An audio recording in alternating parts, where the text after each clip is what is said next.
오늘 이 렉처가 엄청 부담됐지만 몰랐던 것을 알게 되는 재미도 한편으로는 쏠쏠했습니다. 그리고 지금 정도의 알미 있었다면 과거에 하지정맥류 수술은 안 했겠다는 생각도 했는데요. 제가 30대 초반에 하지정맥류 진단을 받고 의사가 권하는 대로 수술을 했습니다. 수술까지 해야 되나 싶은 마음이 사실은 있었는데 제가 전문가도 아니고 잘 모르는 영역이니까 그냥 의사의 말을 따르게 됐습니다. 그런데 그 인도의 고대 의학인 아유르베다에서는 지혜가 없는 게 그 병의 원인이다 라고 하는데 제가 딱 그런 경우였구나 라는 생각을 좀 했습니다.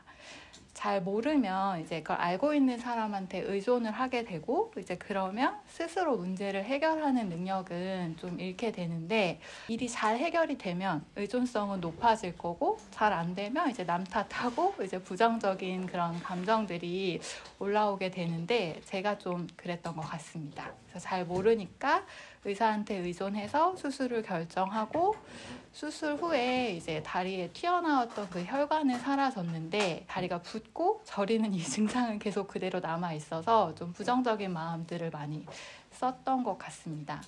근데 그럼에도 불구하고 그 상황들을 제가 스스로 개선하려는 노력을 하지 않았는데요. 모르면 배우면 되잖아요. 근데 그걸 배워야 된다는 생각조차 제가 너무 의존하는 마음이 강하니까 들지 않았던 것 같습니다. 그리고 특히 또 의학은 공부를 잘하는 소수가 하는 거다라는 생각을 좀 가지고 있어서 제가 스스로 몸 공부를 할 수 있다 이런 생각 자체를 이제 못했었는데 되게 다행히도 동의보감을 이제 만나게 됐습니다.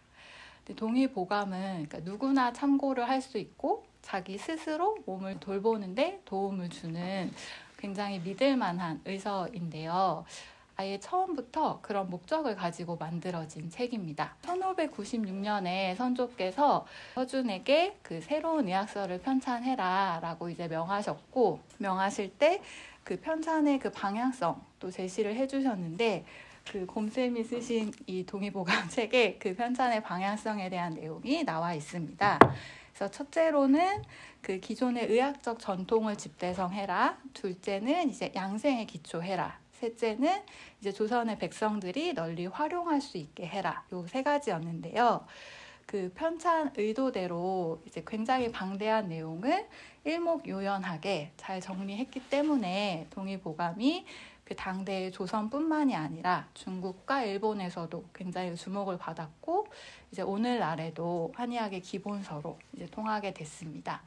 두 번째로 양생은 글자 그대로 풀이하면 생을 기른다는 뜻인데요.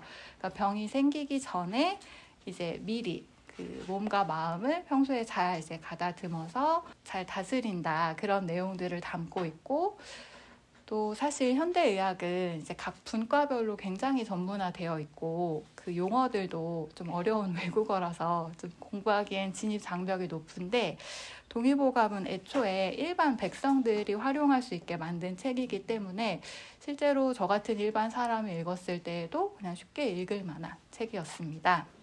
그래서 저는 여기 있는 이 낭송 동의보감을 읽으면서 허준 선생께서 무려 14년 동안 이제 전쟁 그리고 유배라고 하는 시대적이고 개인적인 고초를 겪으시면서도 선조가 말한 그 뜻을 굉장히 잘 그 구현해 내셨구나 라는 생각이 들었습니다. 두 번째로 몸과 우주의 대칭성에 대한 이야기를 잠깐 드리고 싶은데요.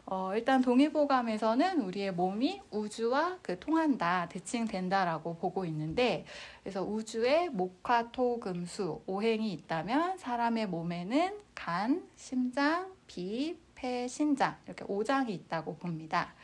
그리고 이 안에 있는 5장은 몸 밖으로도 드러나고 있고요. 우주로는 오행, 사람의 몸으로는 5장이라고 하는 것은 자연의 계절 그리고 사람의 감정과도 연관이 되어 있습니다.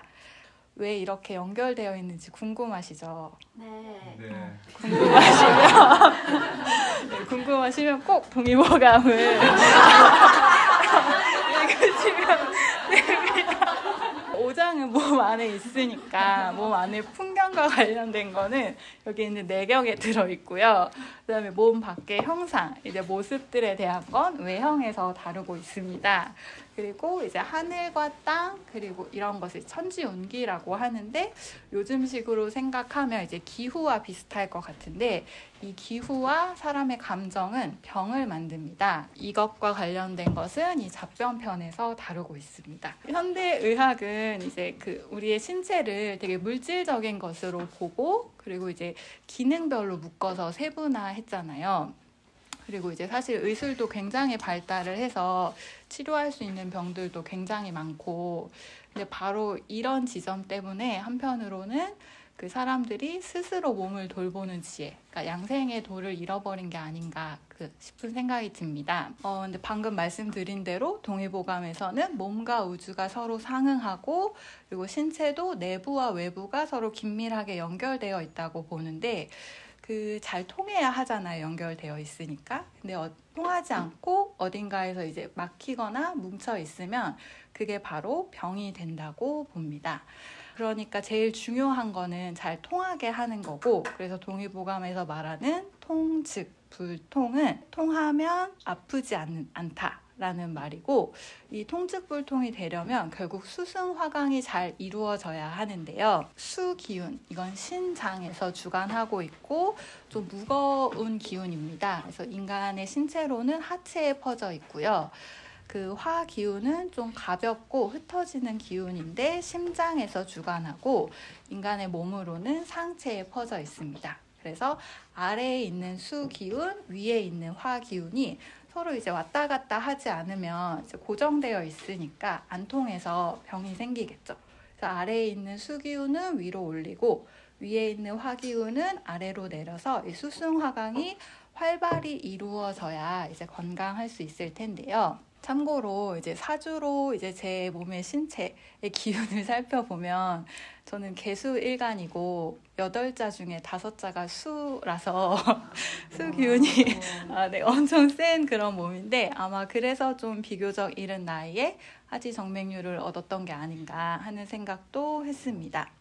근데 이 수승화강이 잘 되게 하기 위해서는 걷기가 굉장히 좋은데 실제로 저도 이제 수술이 아니라 이제 걷기를 통해서 다리가 붓고 저리는 증상이 개선이 됐고 또 한 달 정도 이제 좀 빠른 걸음으로 한 30분씩 매일 걸으니까 되게 오래 생리통을 앓았는데 그것도 사라지더라고요. 신기하죠. 저는 이렇게 동의보감을 공부하면서 그러니까 몸에 대한 이해도 생겼고 제 몸이 가지고 있는 특징도 알게 됐습니다. 그래서 사실 수술해도 몸이 나아지는 게 없으니까 좀 답답하고 부정적인 마음들도 있었는데 공부를 하면서 이런 마음들이 좀 사라지게 됐는데요. 이제 내가 몸의 특징이 어떻고 이게 어떻게 작용한다 이런 걸 알게 되니까 이걸 받아들일 수 있게 됐고 일단은 이거를 받아들이고 또 어떤 제시해주는 양생술로 실제로 몸이 이제 괜찮아지니까 몸에 대한 자신감도 생기고 내가 스스로 내 몸을 돌볼 수 있구나. 거기에서 오는 되게 자신감, 만족감 이런 걸 가지고 일상을 지내게 됐습니다. 그래서 동의보감은 일단 양생술에 기초하고 있기 때문에 여기에서 말하는 처방도 사실은 좀 평이한데요. 어떻게 보면. 그래서 예를 들면 밤낮을 거꾸로 살지 말고 계절에 맞게 살고 이제 식욕이나 성욕 이런 걸 좀 자제하고 또 이제 생각이 너무 많으면 안 되니까 이제 몸을 좀 적당히 움직여라. 이제 요 정도 내용인데 사실 이런 것들은 그냥 누구나 이제 한 번씩 할 수 있는 말이고 또 인터넷에도 쉽게 접할 수 있는 말인데 그러면 굳이 이렇게 동의보감 공부 안 하고 그냥 필요할 때 인터넷에서 그때 정보 찾으면 되는 거 아니야? 그런 마음 드시죠? 저는 이제 반드시 꼭 스스로 공부를 해야 된다고 생각을 합니다. 왜냐면 정보가 진짜 많다고 해서 그게 다 저한테 유효한 건 아니잖아요. 그래서 누가 공부 잘하는 법이 이거야 라고 말해준다고 해서 제가 바로 이제 공부를 잘하게 되지는 않잖아요. 외부에 있던 정보가 내부로 이제 충분히 소화가 되지 않으면 내가 진짜 깨닫고 내가 이제 그거를 이렇게 체화해내지 못하면 내가 어떤 변화도 만들어낼 수 없다고 좀 생각을 하게 됐습니다. 그래서 꼭 스스로 이제 좀 공부를 하는 게 필요하구나. 그러니까 동의보감이 담고 있는 지혜 역시 좀 그렇다는 생각을 했고요. 마지막으로 그러니까 동의보감식으로 보면 우주도 그렇고 우리 사람도 그렇고 치우쳐 있기 때문에 태어난 거거든요. 근데 그러면 아까도 말했지만 통해야 된다고 하는데 치우쳐 있잖아요. 그럼 이제 병이 생기겠죠. 그래서 이 병이 생기지 않게 하려면 또 이 치우침을 잘 조율을 해야 되는데 이걸 매번 의사 선생님한테 가서 물을 수는 없잖아요. 그리고 또 요즘 우리 분위기가 뭐가 좋대 라고 하면 그걸 이제 되게 많이 취하고 싶어 하고, 근데 사실 이것도 생각해 보면 그러니까 많이 취할수록 치우쳐지니까 이제 그만큼 또 병을 만드는 원인이 되는 건데, 이렇게 공부를 하다 보니까 이런 그 관점이 좀 생기게 되고, 이거를 통해서 내가 나 스스로의 치우침을 좀 조절할 수 있게 되는 힘이 아주 조금씩 생기는 것 같다고 느꼈습니다. 그래서 모든 분들이 스스로 자기의 치우친 부분을 좀 조율하면서 자기의 생명력을 높이고, 그리고 또 진짜 자기 몸의 주인이 돼서 좀 살 수 있으면 좋겠다라는 생각을 하게 됐습니다. 제가 공부한 텍스트는 동의보감이고요. 저의 발표 주제는 우리는 하나의 우주다입니다. 발표 내용을 계속해서 업데이트하면서 비록 힘은 들었지만 그러면서 덕분에 깨달은 바가 많이 있었습니다. 그래서 그 이야기를 진솔하게 해야겠다고 생각했습니다. 그 깨달음이 뭔지 설명을 드리려면 먼저 정기신의의 개념에 대해서 설명을 간단히 해드려야 되는데요. 여기 쓴 것처럼 정이 몸이고 신이 마음이고 기가 우주 또는 자연이라고 할 수 있습니다. 좀 더 구체적으로 얘기하면 정은 우리 몸을 이루는 연료, 지낼것 같은 거고, 신은 마음의 변화를 일으키는 정신활동이라고 할 수 있고, 기는 이 정과 신을 매개하는 연결고리이자 태초 우주의 시작이기도 합니다. 저는 이제 동의보감을 한 단계씩 소화해 나가면서 저의 발표 주제도 정에서 신으로, 신에서 기로, 그러니까 제 발표 주제가 몸에서 마음으로, 마음에서 우주와 자연으로 한 단계씩 발전했구나.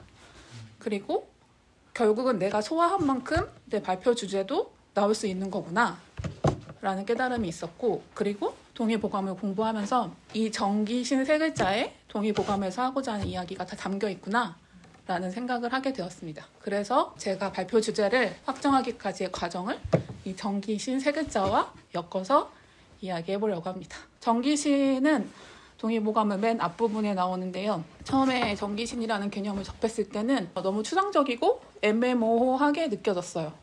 그런데 이제 사주는 그 전에 공부를 1년 동안 해서 조금 익숙해가지고 오카토금수 오행이랑 그 오장이라는 것이 내 몸의 병증과 어떻게 연결되어 있는지 그 부분에 대해서는 좀 이해가 됐어요. 그래서 다른 부분 다 제치고 그 오장, 오행과 내 몸의 병증 이 부분에만 신경 쓰면서 집중적으로 공부를 했습니다.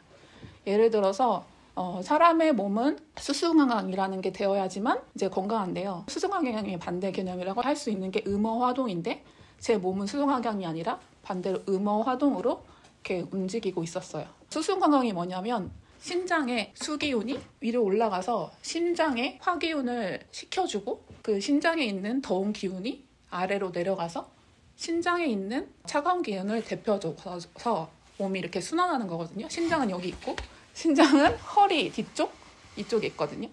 그래서 이렇게 몸이 순환하는 건데, 그와는 반대로 저는 가슴 위로는 땀이 많이 나고 열이 계속 위로 올라서 얼굴이 아주 빨개지고, 지금 안 빨간가요? 반대로 가슴 아래로는 완전히 몸이 차가지고, 특히 발이 한여름에도 수면 양말을 신어야 될 정도로 엄청 차갑고, 그리고 이제 특히 가을부터는 발이 꽁꽁한 것처럼 시렵습니다. 지금도 엄청 시려워요. 그래서 제가 외투를 이렇게 입지 않고 가슴 아래로만 걸치고 있는 이유, 그리고 발토시를 하고 있는 이유가 왜인지 이제 아시겠죠? 그래서 저는 화기운이 위로 뜨는 것을 아래로 내려야 했습니다. 지금 하루에 매일 만보 걷기를 시작한 지 오늘이 88일째고요. 그리고 가식을 하면 화기운이 위로 뜨기 때문에 최대한 먹고 싶은 건 먹되 소식을 하려고 노력하고 있고, 그리고 제가 화가 망동하는 가장 큰 이유는 심장에 열이 나도록 매사에 너무 열심히 하는 습관 때문이었습니다. 그래서 이렇게 몸의 에너지를 의도적으로 50%로만 쓰자 일명 에너지 절약 운동을 실천하고 있습니다. 이처럼 저는 제 병을 몸의 문제로만 바라보고 해결하려고 했어요. 맨날 누워있는 습관, 야식 먹는 습관, 그리고 열심히 하는 습관을 고치려고 바꾸려고 노력했던 거죠.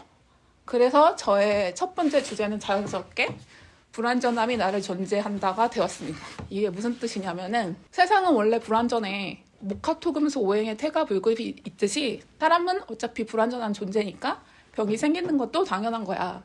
그래서 병이 생긴다면 허준이 귀양살이를 갔기 때문에 동의보감을 완성할 수 있었던 것처럼 나도 만약에 병이 생기는 건 뭐 몸에 대해서 공부할 수 있는 절호의 기회야 라는 식으로 해석을 했었습니다. 그런데 이런 주제로 에세이를 쓴 걸 보고 친구들이 읽고 나서 내가 하고 싶은 이야기가 뭔지 명확하게 잘 모르겠다. 그리고 좀 더 깊이 들여다봤으면 좋겠다 라고 피드백을 해줬어요. 그래서 이제 처음에는 5행 그리고 5장을 중심으로만 공부를 했는데 그 외에 다른 부분으로도 눈을 잘 돌려보기 시작했습니다.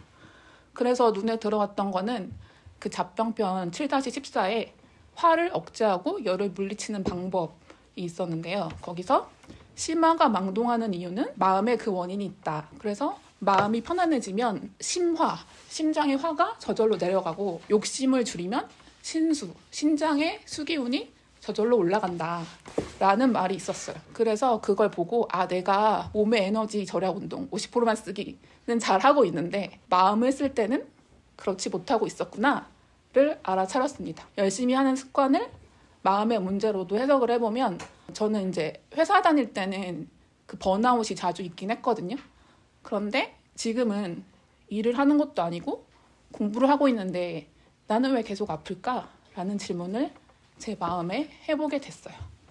그래서 그 질문에 대한 제 대답은 죽을 때까지 돈 걱정 없이 안정되게 살고 싶은 욕망이었습니다. 그 욕망이 있었기 때문에 그 욕망으로 인해서 공부 자체를 즐기지 못하고 공부를 수단으로 만들어 버렸기 때문에 공부가 잘 될 때는 기쁘고 안 될 때는 슬프고 공부가 밤벌이가 안 되게 되면 어쩌나 이런 걱정을 하게 되었던 것 같습니다. 그러면 이제 마음을 잘못 쓰고 있는 거구나 라는 생각이 들면서 자연스럽게 이제 주제를 욕망의 방향을 바꾸는 동의보감이라고 설정을 하게 되었어요. 그런데 그 욕망의 방향을 어떻게 바꿔야 하는지 마음을 어떻게 다스려야 되는지에 대한 답은 찾지를 못해가지고 좀 답답했었어요. 그래서 이제 친구들이 이제 피드백 해주기를 그 동의보감에서는 뭐라고 얘기하고 있는지 잘 봐라. 그리고 만약에 그래도 잘 모르겠으면 내가 이해한 만큼만 발표하면 된다라고 얘기를 해줬어요. 그래서 이제 그 질문을 품고 다시 또 책을 봤습니다. 그제서야 처음에 제대로 이해하지 못했던 정기신이라는 세 글자가 이제 눈에 들어오게 됐어요. 그제서야. 근데 정을 읽을 때는 정이 근본이고 바탕이라고 하고 기를 읽을 때는 기가 뿌리고 조상이라고 하고 신을 읽을 때는 신이 군주고 주인이라고 하는 거예요. 그래서 도대체 이 셋 중에 뭐가 제일 중요한 거지? 라는 생각이 머릿속에 물음표가 막 계속 떠오르는 거예요. 그러다가 내가 또 수학 공식처럼 디테일한 것에 집착하고 분석하고 서열 정리를 하려고 하고 있구나 라는 거를 알아차리게 됐어요. 그러면서 내 몸이 있어야 마음이 있고 마음이 있어야 몸이 있듯이 그리고 내가 있어야 자연도 있고 자연이 있어야 나도 있듯이 결국은 이 정기신 세 가지가 서로 상호작용하면서 다 같이 운동하고 있는 거구나 라는 결론에 이르게 되었습니다. 그 동의보감의 첫 시작은 사람의 몸은 우주다로 시작하고 있습니다. 하늘에서는 형체가 건에서 시작되는데 태역, 태초, 태시, 태소가 그것이다. 태역은 기가 아직 드러나지 않은 것이고 태초에 기가 시작하는 것이다 라고 나와 있어요. 그래서 그래 태초의 시작은 기에서 출발했지. 기에서 출발해서 정과 신이 모여서 사람이 된 것처럼 나와 타자도 분리된 것 같지만 실은 우주라는 하나의 기에서 시작되었구나 라는 생각을 하게 되었어요. 그리고 두 번째로는 동의보감에서 1-2는 사람은 자연의 길을 잠시 빌려 태어난다 라는 말이 있습니다. 물고기가 물속에서 유영하는 것처럼 사람은 우주와 자연이라는 기의 바닷속에서 살고 있습니다. 내 머리가 둥근 것은 하늘을 닮았고 내 발이 네모난 것은 땅을 닮았습니다. 그리고 하늘에 해와 달이 있는 것처럼 나에게는 두 눈이 있습니다. 그러니까 머리와 발, 내 두 눈을 볼 때마다 하늘과 땅, 그리고 해와 달을 떠올릴 수 있다면 내가 곧 자연이고 우주구나 라는 사실을 잊지 않고 살아갈 수 있을 것입니다. 그리고 폐호흡을 한다는 것은 내가 우주의 기운을 내 몸에 새기는 일입니다. 호흡을 하는 매 순간은 내가 우주가 되는 것이고 우주와 접속한다는 것입니다. 저는 제가 아까 두 번째 주제에서 막혔던 내가 마음을 어떻게 다스려야 하는지에 대한 해답이 바로 여기에 있다고 생각했습니다. 그 마음을 다스리는 연료가 정이고 마음을 변화시키는 게 신이라면 내가 마음의 핸들을 어떻게 틀어야 하는지, 내 마음과 욕망의 방향을 어느 쪽으로 돌릴 것인지 길을 안내해주는 내비게이션이 바로 기, 우주와 자연이라고 생각했습니다. 제가 아까 처음에 저에게는 죽을 때까지 돈 걱정 없이 안정되게 살고 싶은 욕망이 있다고 했었잖아요. 그 욕망에는 자연도 타자도 들어설 자리가 없었습니다. 그 마음 안에는 세상에 믿을 사람은 아무도 없어. 결국 나는 혼자야. 그러니까 나를 지켜줄 수 있는 건 돈밖에 없어. 라는 마음이 자리하고 있었습니다. 그래서 이 마음의 병을 고치지 않고서는 내 몸도 결코 나아질 수 없을 거라고 생각했습니다. 그리고 저는 가끔 분노의 감정이 불쑥불쑥 올라올 때가 있는데요. 그 마음도 자세히 들여다보면 내가 나와 타자를 분별하고 내 소유와 집착으로 인해서 그 타자를 내 앞길을 방해하는 장애물처럼 여기고 있는 마음에서 비롯되었다는 것을 알게 되었습니다. 그러나 타자와 내가 분리된 것이 아니고 내가 결국은 기이고 우주이고 자연이라는 사실을 깨닫게 되자 뭔가 몸이 해체되고 분해되는 느낌, 마음이 해방되는 느낌이 들었어요. 그러면서 마치 내가 우주가 된 것 같고 마음과 뇌에서 약간 폭죽이 터지는 것 같은 좋은 감정을 느끼게 됐습니다. 그러면서 저의 세 번째 주제는 자연스럽게 우리는 하나의 우주다로 갈 수 있었습니다. 우리는 하나의 우주에서 탄생해서 자연의 길을 빌려서 잠시 왔다가 사라지는 전기신의 일시적인 집합체일 뿐입니다. 사람은 자연과 타자와 관계 속에서 살아가야 합니다. 그것이 생명입니다. 그리고 그 마음의 내비게이션을 켜고 살아갈 때 아까 말했던 미래에 대한 불안도, 돈에 대한 걱정도 다 내 마음이 만들어낸 환상인 거를 깨달을 수 있게 되고 아까 말한 신, 마음의 병도, 정, 몸의 병도 낫게 될 것입니다. 결론은 우리는 하나의 우주입니다. 제가 38살이 되던 해부터 여성의 3대 질환을 앓기 시작했는데요. 바로 자궁 근종, 그리고 가슴 결절, 그리고 갑상선 암이 그것입니다. 의사들이 모두 수술하는 것을 권고를 하였고, 그래서 저는 수술로 이것을 제거하기로 결정을 했는데요.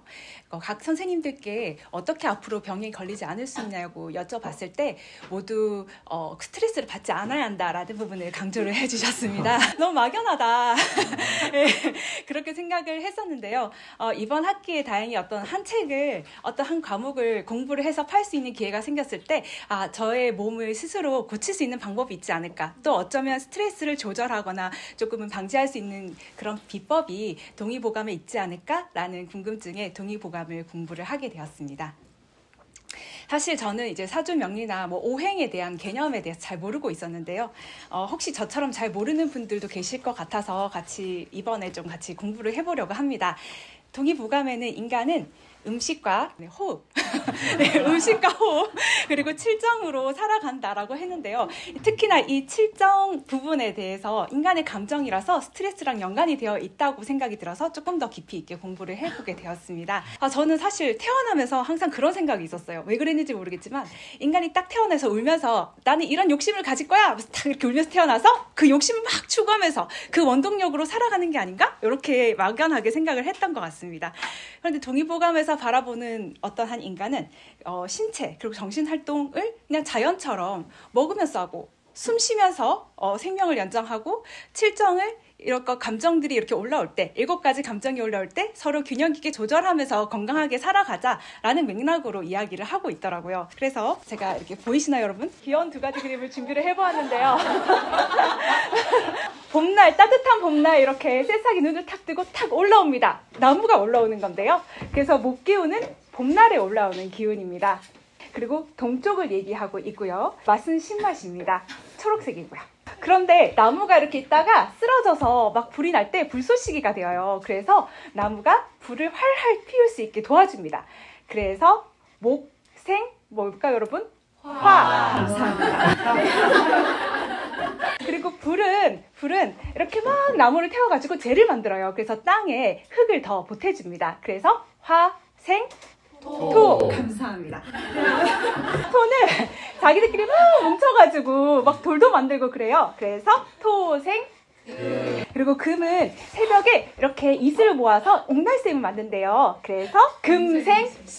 감사합니다. 이렇게 손이 떨리네요. 제가 원래 담대한 사람인데.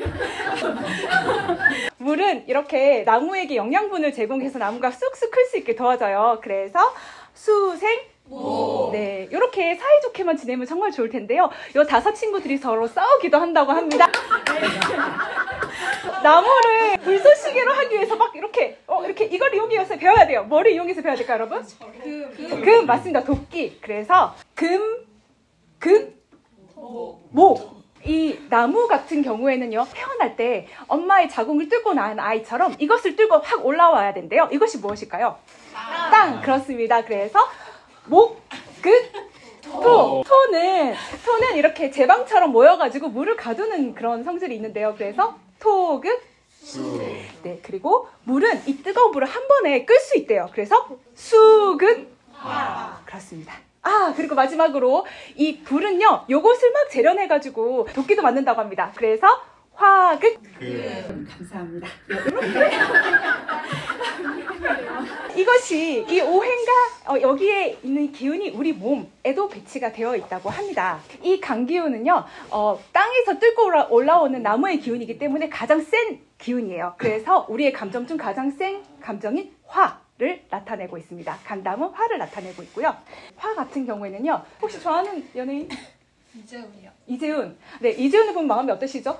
두근데요. 그렇습니다. 그래서 두근두근 되는 심은 기쁜 감정이에요. 네, 그리고 아까 전에 목이 동쪽의 어떤 기운이라고 말씀드렸고, 화는 여름의 기운이고, 맛은 쓴맛, 장렬하는 태양의 쓴맛을 가지고 있고요. 방향은 남쪽입니다. 토는요, 간절기고 중앙을 위치하고 있어요. 그래서 조금 서늘해져서 그런지 생각이 많아지는 그런 거를 나타내는 것 같아요. 비위는 생각을 나타내고 있습니다. 그 다음에 낙엽이 떨어지고 사람들이 막 마지막 잎새 있고 막 신파적 영화 봐요. 여러분 뭘 탄다고 하죠? 그렇습니다. 그래서 금은 가을이고요. 그래서 슬픔과 우울의 감정을 나타내고 있습니다. 자, 마지막으로 이 수는요, 겨울이고요. 북쪽을 나타내고요. 꽁꽁 얼은 오늘 같은 날씨, 이렇게 얼어 있는 걸 보시면 되겠는데요. 공포, 무서움을 나타내는 감정. 그래서 칠정이 우리 몸에 이렇게 배치가 되어 있구나라고 알 수가 있는데요.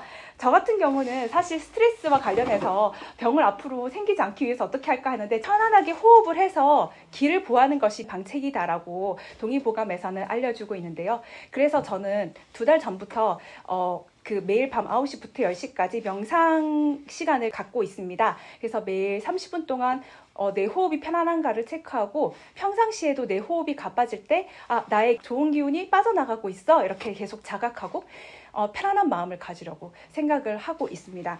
그리고 동의보감에서 병을 고치는 것은 돌을 닦는 행위라고 합니다. 마음을 비우고 또 비우라는 건데요. 명예와 이익, 기쁨과 노여움, 소리와 색, 기름진 음식, 그리고 신을 허하고 정이 흩어지는 것이 그것인데요. 사실 저는 지금 다 그거를 아직은 쫓고 있는 것 같아요. 돈과 명예 갖고 싶습니다. 그렇지만 수행하는 자로서 병을 고치기 위해 지금부터 조금 더 마음을 비울 수 있도록 노력하겠습니다. 모두 함께 양생합시다. 감사합니다.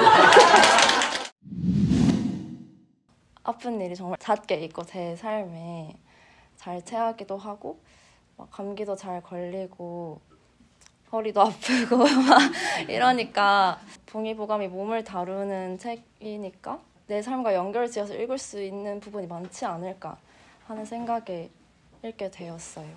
동의보감에서 인상 깊었던 거는 이제 처음에 병에 대해 생각을 하면서 동의보감을 처음 읽었는데, 근데 동의보감에서는 병도 병이지만 생명에 대해서 얘기를 하고 있더라고요. 그리고 생명을 얘기할 때는 우주의 탄생과 함께 얘기를 하고 있어서 그게 인상적이었는데, 우주가 어떻게 만들어지는지 그런 순서를 설명하면서 생명이 만들어지고 그래서 병이 어떻게 만들어지게 되는지가 나와요. 그래서 우주는 태역, 태초, 태시, 태소 이 순으로 만들어지고, 태역에서 생명이 시작이 되고, 태초에서 기운이 만들어지게 되고, 태시에서 형체가 만들어지고, 태소에서 이제 성질이 만들어지면서 사람이 태어나는데, 그 기운과 형체가 이렇게 합쳐져서 아가 만들어져요. 그 아가 쌓이면 피로하게 되고, 피로한 게 이제 체이고요. 체가 이제 쌓이게 되면 그때 이제 병이 된다 얘기하면서, 생명이 이제 만들어질 때 병이 이제 함께 탄생할 수밖에 없는 그런 몸으로서의 인간을 이제 설명을 하고, 그걸 이제 기반으로 해서 병에 대한 얘기도 하고 생명에 대한 이야기도 하고 이런 책으로 이제 이해를 하게 되었습니다.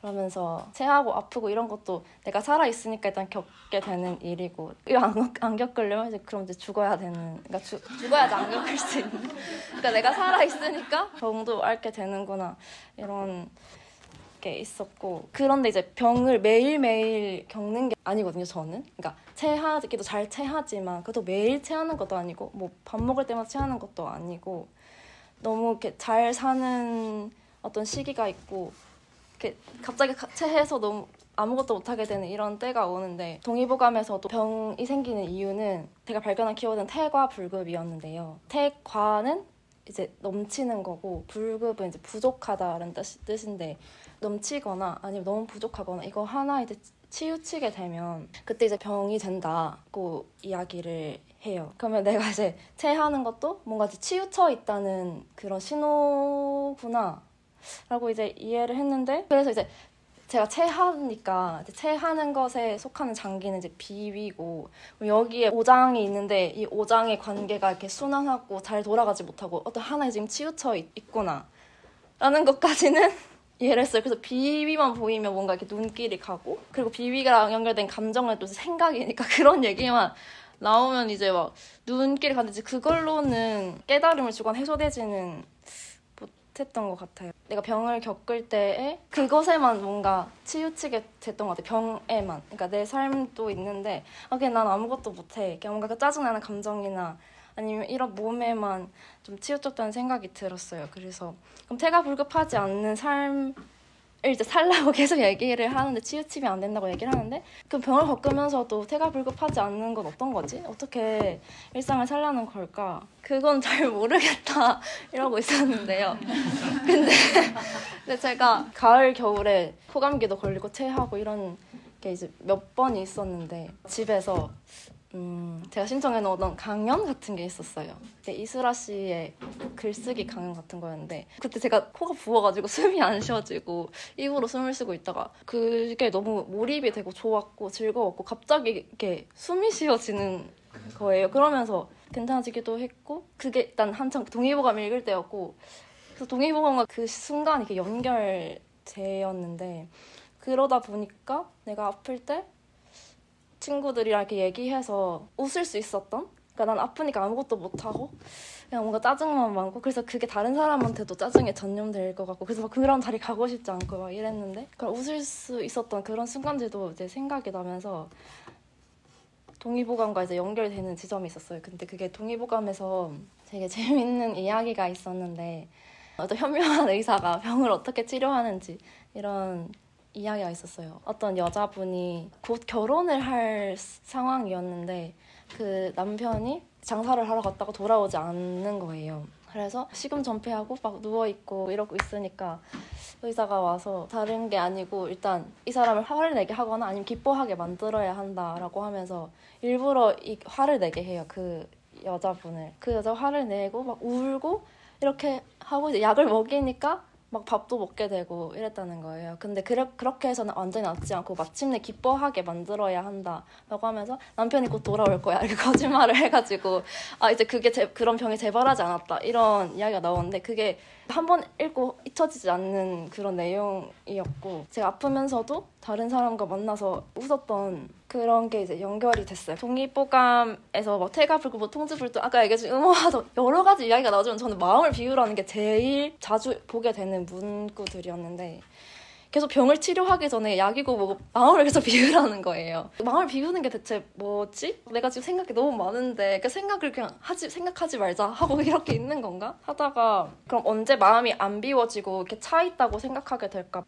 내가 마음을 의식하게 되는 때를 생각하면 이렇게 뭔가 마음이 이렇게 떨어져 있고 그때 이제 의식을 하게 되더라고요. 내가 마음이 안 비워져 있구나 이렇게. 마음을 비우라는 말이 그런 뭔가 짜증나거나 내가 아프고 그래서 뭔가 못할 것 같고 그런 마음에 얽매이지 않는 것이라고 이해하게 됐고 내가 지금 있는 이런 상황들에 몰입하는 것이라고 제가 이해를 하게 됐고 그런 이야기를 여기 전하고 싶었고요. 내가 압체하지만 그럼에도 불구하고 내가 이렇게 살아가는 상황들, 삶이 있다고 이렇게 동의보감에서 읽을 수 있었습니다. 여기서 마치겠습니다.